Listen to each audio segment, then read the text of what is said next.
Actually నాకు if you look at my eyes, ఎందుకని అదే చివరికి వచ్చినప్పటికి మంచిగా ఎమోషనల్ అయ్యారు. It's nice talking to you. ఇలాంటి డెప్త్ ఉన్న పర్సన్స్తో మాట్లాడినప్పుడు it reminds me of my father and it's no longer there. But అవునా, ఓకే ఓకే. అంటే సిమిలర్ డొమైన్లో ఉన్న పర్సన్స్ కలిసినప్పుడు అంటే మన వాళ్ళు అనే ఫీలింగ్ వస్తుంది. అదేనండి, okay. So I could share everything with you and you understand it.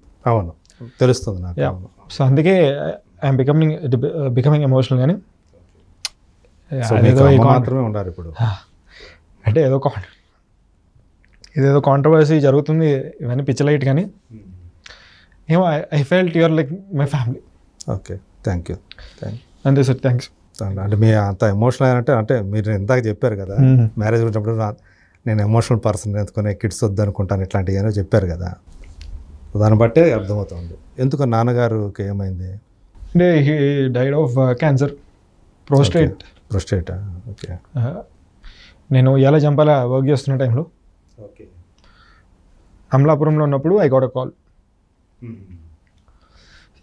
Very inspirational person. అంటే జనాలకి ఏదో చేయాలి. If I can be 10% of what he has done, I'll be happy. తను ఏం చేసేవారు? Is a central government employee. అవునా? నేను ఆయనకంటే ఫేమస్ అవ్వచ్చాను ఇప్పుడు, బట్ ఒక ఇంటిగ్రిటీ ఉన్న మనిషి, ఓకే, వాల్యూస్ ఉన్న మనిషి. కొంచెం నాకు వచ్చే కానీ I'm not like him. Okay, అంతే. And just wanted to share it with you. అది మీరు ఇందాక అన్నారు కదా, అంటే నేను వెళ్తే అమలాపురంలో వెళ్ళి సెటిల్ అవ్వాలని చెప్పేసి అనుకుంటాను. ఈ కనెక్షన్ కూడా ఉందన్నమాట, ఇలాంటి కనెక్షన్ కూడా ఉంది. Okay, so sorry for your loss and thank you for sharing these whole things to our viewers also. It's okay sir.